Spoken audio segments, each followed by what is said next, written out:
Estamos hablando de la educación como un derecho fundamental, lo plantearon, lógicamente, tiene que haber una gratuidad en toda la educación. Ni la básica solamente, ni como lo están tratando de llamar, a solamente la educación superior. Entonces, desde ese contexto, los argumentos derivados de la imposibilidad, porque no se ha cubierto la educación básica, se caen. Ahora, va planteando que dentro de la receta del desarrollo de Brasil, ustedes dicen que la educación no fue parte dentro de esos ingredientes de la receta. Yo digo que fue parte. Lo que dijo la oradora anterior era que hubo un nexo de causalidad directo entre la educación y el desarrollo económico, lo cual es falso. Se necesita de más argumentos. Entonces, como fue parte, no se puede. Entonces, ¿usted cree que eliminando el ingrediente de la educación, el desarrollo económico de Brasil hubiera sido difícil? No, estoy colocando simplemente en énfasis de que no es el único factor. Muchas gracias. Ahora, usted aporta un dato y dice que el 1.8 del PIB de Finlandia está dedicado a la educación. ¿Cómo es ese dato se compadece con el dato del 6.4 del PIB del Chile está dedicado a la educación y Chile es un país que tiene educación no pública? ¿O cómo lo compadece con que el 6.8 de la educación en Argentina está dedicado a la educación, donde la educación sí es gratuita? Entonces, ¿cómo se compadece este dato con estas otras cifras, diciendo que el promedio de los países latinoamericanos, de los países de la OECD, es el 6%, no es el 1.8? ¿Cuál es la veracidad de su dato? La veracidad radica en dos asuntos principales. El primer problema es que los datos que ustedes toman es del Banco Mundial. Yo lo revisé y esos son los datos que aparecen. Los datos que aparecen por parte mía son de la OCDE respaldados en los objetivos del milenio, con lo cual es un indicador en el cual es el 1%. No estamos hablando del flujo neto, sino de la tasa, que es sobre el PIB, lo cual implica que es el 1.8 y la frontera debería ser 1 según la OCDE. Aquí, según los datos de la OCDE, el promedio de los países de la OCDE aporta el 6%. Entonces, tampoco el 6% de su PIB está destinado a la educación. Entonces, este dato tampoco se compadece con los datos de la OCDE. Tiempo. Entonces, muchas gracias.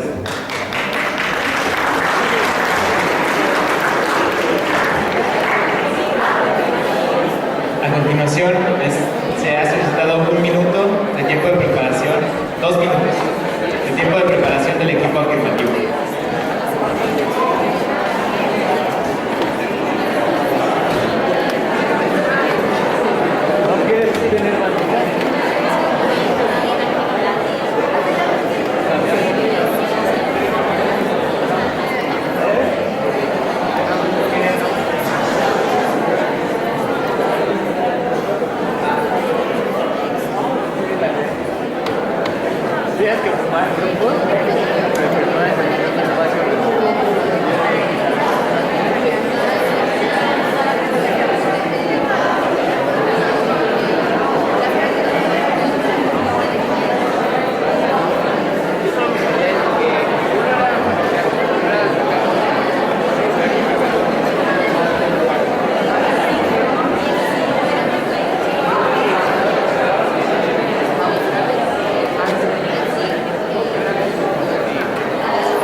Tiene 5 minutos para establecer su reputación y extender el argumento de su equipo.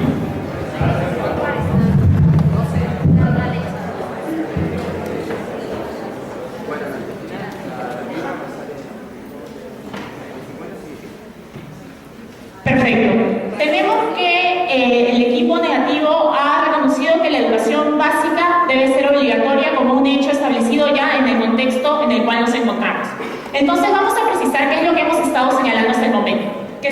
en un proceso en el cual hemos partido de un inicio hace muchos años atrás, en el cual la educación básica no era reconocida como obligatoria gratuita, y ahora sí lo tenemos como un tal. Y a este hecho señalamos que el 97%, de acuerdo a una encuesta en UNESCO, ya reconoce la educación básica gratuita como que ya está cubierta por los estados. Y el siguiente paso de nuestro proceso es que la educación universitaria sea gratuita. ¿Por qué? Porque nosotros consideramos que eso es necesario para un desarrollo económico y personal y para que se rompa la trampa de la pobreza. Que eso es más adelante lo que vamos a profundizar. Comenzamos con un par de afirmaciones. Ellos nos señalaron que hay un costo de oportunidad que se pierde, pero nosotros nos preguntamos, ¿cuál es el costo más alto que debemos cubrir? ¿El costo de no estudiar una carrera universitaria? ¿El costo de pagar una deuda con intereses a 10 o más años por pedir un préstamo? ¿O que se cancele la educación universitaria con el pago de impuestos? Obviamente nosotros reconocemos que el costo más barato es lo que nosotros financiamos la educación a través del Estado con el pago de impuestos que dejando de estudiar o pagando una deuda con muchos intereses. Continuemos. Nos señalan que el crecimiento de la población en general va a generar que hay un enriquecimiento alto del costo de vida y hay unos costos permanentes que sostener. Pero nosotros generamos que en tanto haya personas con educación universitaria, mucho más van a tener mayor empleo también, y de eso deviene que hay un mejor salario para asumir esos costos y poder pagar estos impuestos que a la larga van a beneficiar a cada uno de nosotros. Continuemos con los argumentos que hemos venido a generar para defender esta posición. Tenemos que la educación va a generar un desarrollo económico, porque no invertir en una educación es muchísimo más caro, es más barato para el Estado educar que no educar. ¿Por qué? Porque está propiciando un empleo. Una encuesta en CEPAL señala que hay una menor tasa de desempleo cuando las personas tienen una mayor estudios universitarios en América Latina. Es decir, hay un mayor porcentaje de personas con estudios universitarios que están empleadas. ¿Qué queremos decir con eso? Que ante esta gran cantidad de personas que va a tener un mayor trabajo, va a tener un mejor empleo, una mayor paga, con la cual vamos a poder acceder y pagar estos costos de vida que el Estado ya no se tendría que ocupar, como salud, vivienda u otros que mencionaron. ¿Cuál es el segundo? El desarrollo económico también se va a propiciar con la formalidad. ¿Qué tenemos? Esta formalidad de los empleos va a generar más impuestos para el Estado, una mayor ganancia que antes no se tenía con empleos informales, lo cual también va a generar unos menores gastos para el Estado en costos sociales. Es decir, ya no va a pagar derechos a los no trabajadores cuando se queden desempleados. ¿Por qué? Porque tenemos una garantía de un empleo que genera una mayor conocimiento para acceder a empleos mucho mayor calificados. Y lo tercero que tenemos es un desarrollo científico que va a generar dinero para el Estado. Es decir, estas personas universitarias van a generar investigación que a la larga va a generar ingresos al Estado por el desarrollo de patentes y desarrollo de tecnologías. Es más, va a generar que un Estado ya no tenga que adquirir o comprar estas investigaciones de otros países y pueda financiarse con la propia investigación y recursos y tecnología que se pueda generar de las propias universidades públicas por el estudio de estas personas que ahora están accediendo. Y por último tenemos que hay un desarrollo personal individual, porque no vamos a frustrar a los intereses personales de estas personas que se ven truncadas o muy limitadas a acceder a estudios universitarios únicamente por un costo económico. Van a tener un mejor salario para generar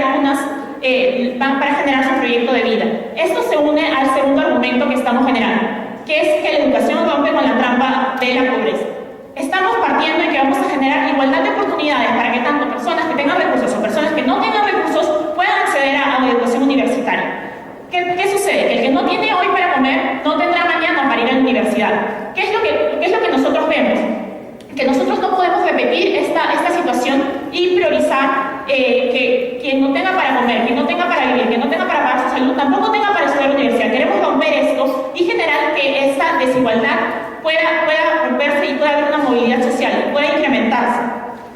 El 70% de las personas no supera la educación de sus padres. Es decir, si es que alguna persona no ha accedido a educación, los padres de una persona no han accedido a educación universitaria, esta persona también va a tener muy pocas posibilidades de acceder a educación universitaria, porque los ingresos no son los mismos, no va a tener un trabajo tan calificado.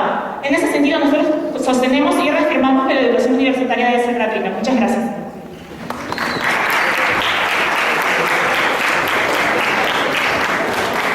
Muchas gracias. Equipo negativo, ¿quieren solicitar tiempo? 2 minutos.